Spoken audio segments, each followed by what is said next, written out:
आज हम लोग पार्ट 4 संज्ञा पढ़ेंगे। सबसे पहले हम लोग आपकी किताब में देखिए तस्वीर बना हुआ है, उस तस्वीर को ध्यान से देखेंगे। यहाँ पर देखिए दो बालक आपस में बात कर रहे हैं।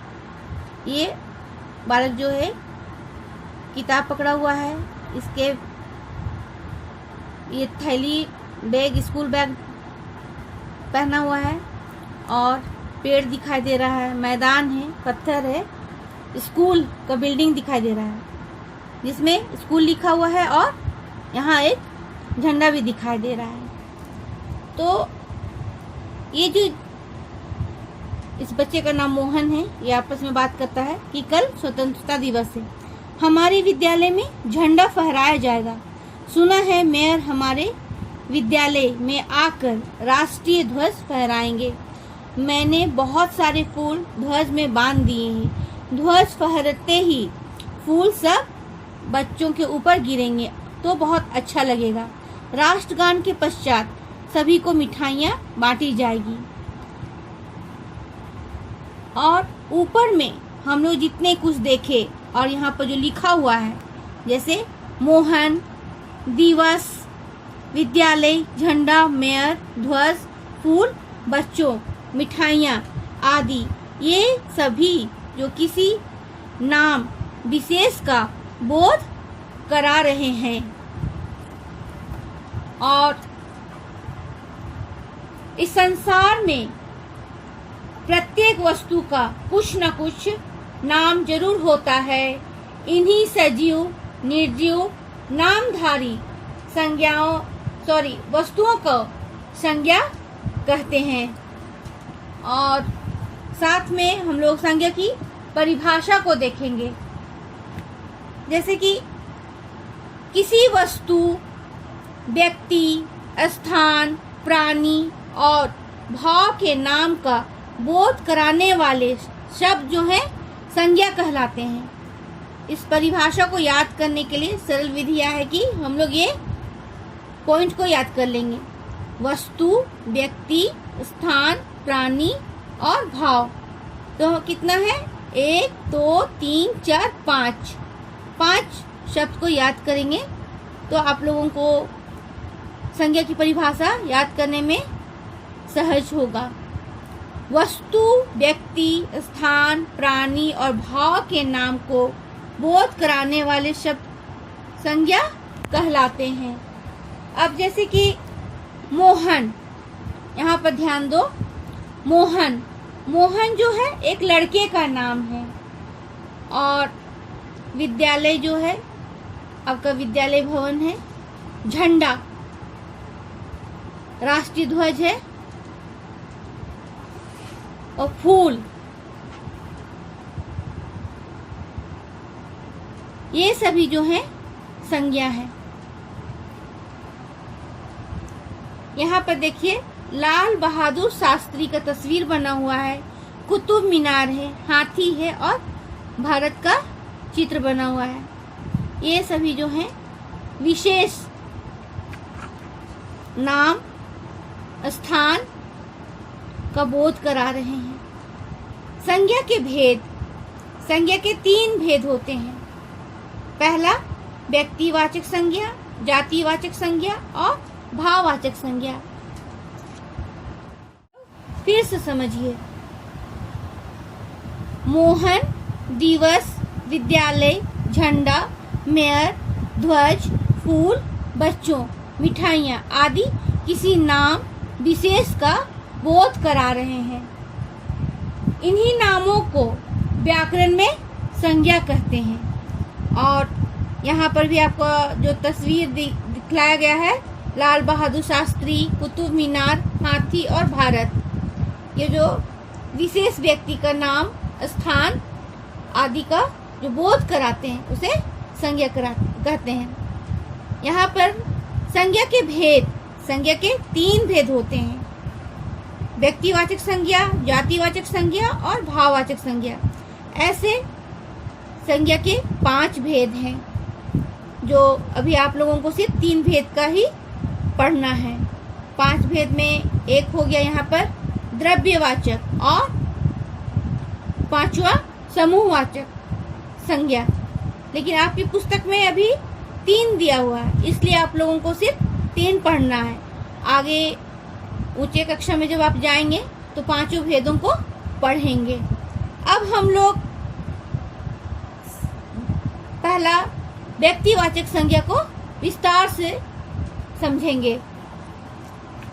हम लोग देखेंगे व्यक्तिवाचक संज्ञा।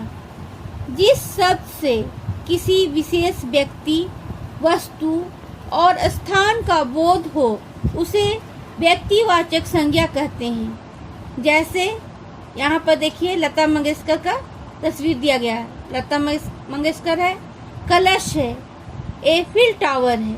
ये जो विशेष व्यक्ति, विशेष वस्तु और स्थान का नाम का बोध करा रहा है, ये सब भी संज्ञा है।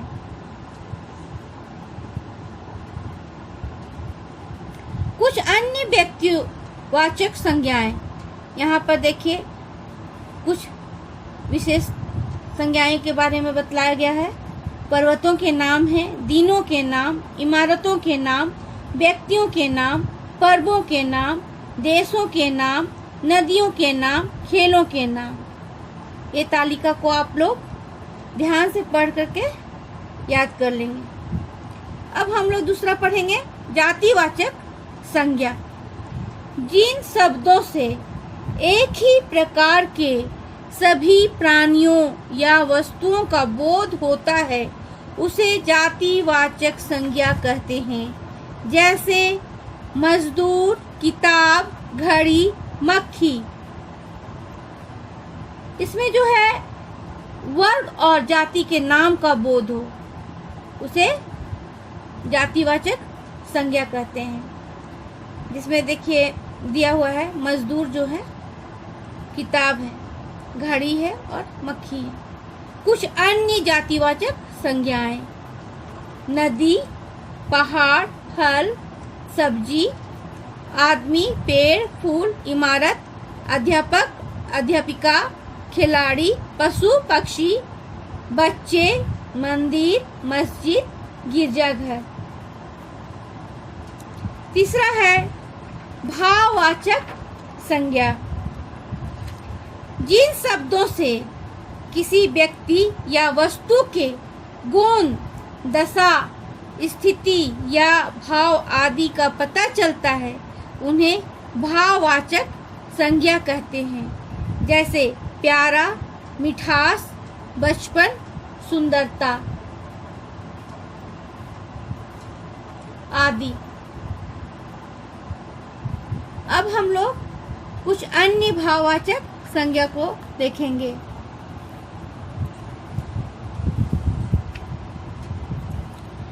गुण दोष भला, भलाई, बुराई, अच्छाई, कड़वाहट, नमकीन, खट्टा आदि।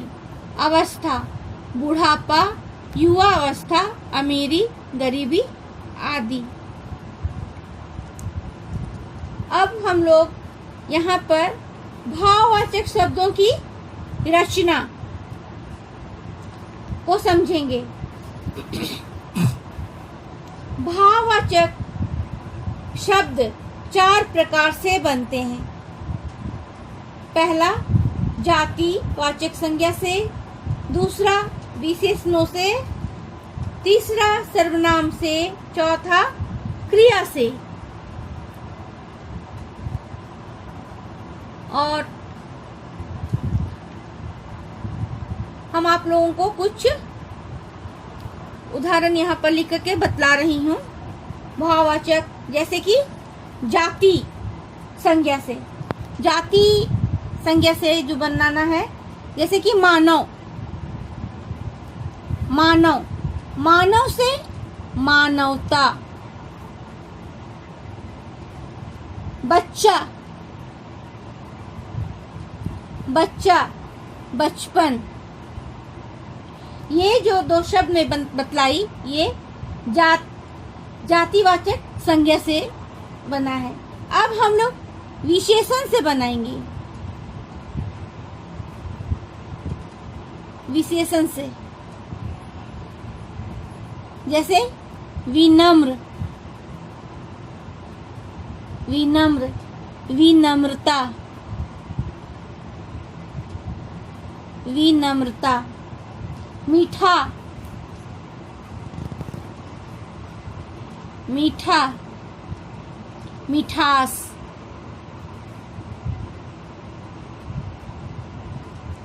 यहाँ पर देखिएगा ई की मात्रा को ध्यान दीजिएगा, छोटी ई, मिठास। जैसे कि आप लोगों को मैं सहज रूप बता दे रही हूँ।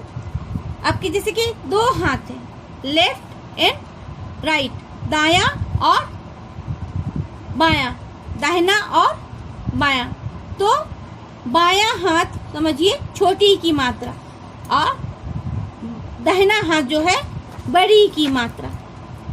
इसी से आप लोग याद करिएगा, ई की मात्रा को ध्यान दीजिएगा। अब हम लोग बनाएंगे सर्वनाम से। मैं यहाँ पर लिख रही हूँ सर्वनाम से, जैसे कि अपना, अपनापन, अपनापन। पर, परायापन, परायापन। ये बना सर्वनाम से। ये बना आपका जाति से, जाति वाचक संज्ञा से, संज्ञा से, जातिवाचक संज्ञा से, विशेषण से और सर्वनाम से। चौथा हम लोग बनाएंगे क्रिया से, क्रिया से। जैसे कि क्रिया हम लोग जानते हैं लिखना, हंसना, रोना, गाना इत्यादि, है ना। तो क्रिया से बनाएंगे हम लोग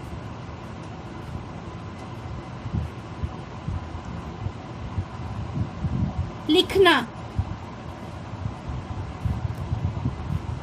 लिखना का हो जाएगा लिखावट।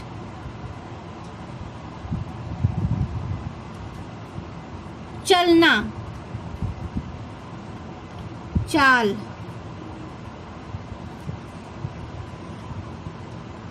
ये है जो भाववाचक शब्दों की रचना। मैं एक बार फिर बतला रही हूँ। भाववाचक शब्दों की रचना जातिवाचक, विशेषण, सर्वनाम, क्रिया से बनता है। जातिवाचक से मानव, मानवता, बच्चा, बचपन। विशेषण से विनम्र, विनम्रता, मीठा, मिठास।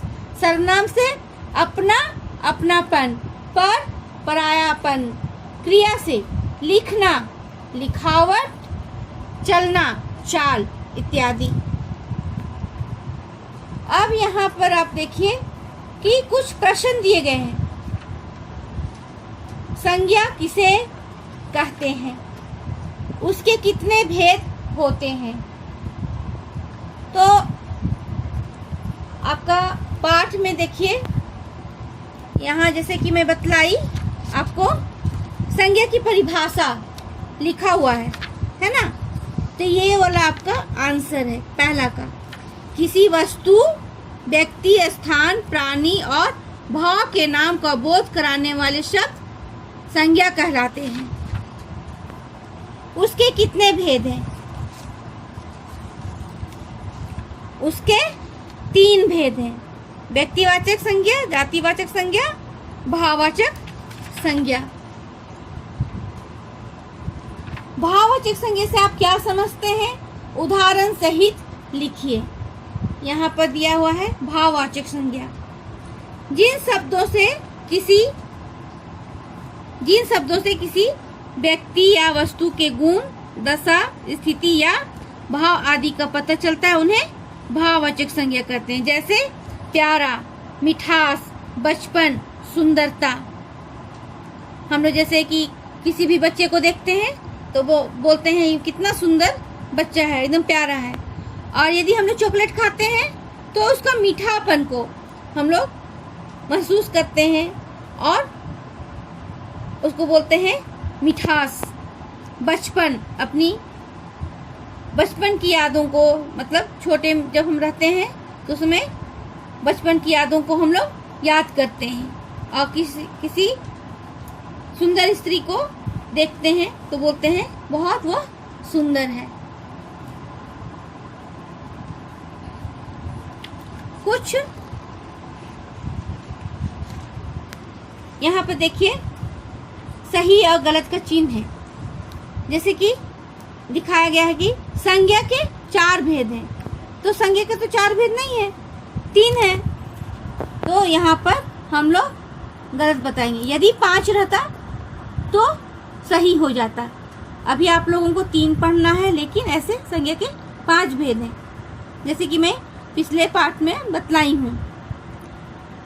जिस शब्द से किसी व्यक्ति विशेष का बोध हो वह जातिवाचक संज्ञा कहलाता है। तो यहाँ फिर से पढ़िए। जिस शब्द से किसी व्यक्ति विशेष का बोध हो वो जातिवाचक कहलाता है। तो ये भी गलत है।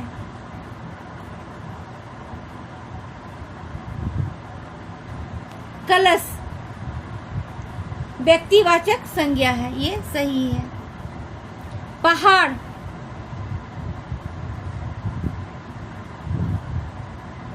जातिवाचक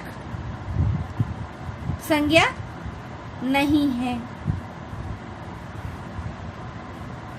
तो ये गलत है। पहाड़ जातिवाचक संज्ञा है।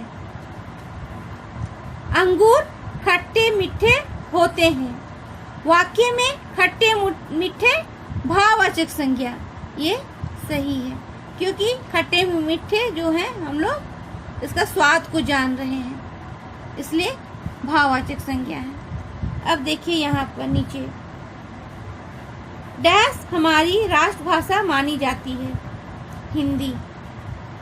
कठिन परिश्रम से सफलता अवश्य मिलती है, भारत की राजधानी दिल्ली है। हमेशा सच बोले, झूठ ना बोले। डैश को बापू भी कहते हैं, महात्मा गांधी को बापू भी कहते हैं। यहाँ पर देखिए, निम्नलिखित वाक्यों में से संज्ञा शब्द छांटिए। संज्ञा शब्द को छांटना है। ये वाला जो होमवर्क है आप लोग अपने से करिएगा, और बाकी जितना मैं बताई हूँ इसको भी आप लोग हिंदी व्याकरण कॉपी में सारा को लिख लीजिएगा। ये वाला आप लोग अपने से कीजिएगा, मैं बाद में बतलाऊंगी इसका आंसर को। नंबर 5, नीचे लिखे वाक्यों में से भाववाचक संज्ञा छांट कर लिखिए। भाववाचक कुछ शब्द है यहाँ पर। यह का नंबर, यह गर्मी का मौसम है। खा, हमें क्रोध नहीं करना चाहिए। गा, मेरी सहेली आज दुखी है। घा, हमेशा सबसे प्यार करो। अंगा, वह मेरे बचपन का दोस्त है। इससे आप लोगों को भाववाचक संज्ञा छांटना है। मैं एक बता रही हूँ, बाकी आप लोग अपने से करेंगे। यह गर्मी का मौसम है। गर्मी, हम लोग गर्मी का मौसम में जो है हम लोग महसूस करते हैं, गर्मी को महसूस करते हैं, इसलिए यहाँ पर भाववाचक गर्मी होगा। हमें क्रोध नहीं करना चाहिए। क्रोध मतलब गुस्सा, वो भी एक भाव है। यहाँ हो गया क्रोध। बाकी 3 आप लोग अपने करेंगे। जातिवाचक संज्ञाओं के नीचे व्यक्तिवाचक संज्ञा शब्द लिखिए। ध्यान से पढ़ो। जातिवाचक संज्ञाओं के नीचे व्यक्तिवाचक संज्ञा शब्द को लिखना है। सबसे पहले जातिवाचक संज्ञा लिखेंगे, फिर व्यक्तिवाचक, इसको भी आप लोग अपने से कर लेंगे।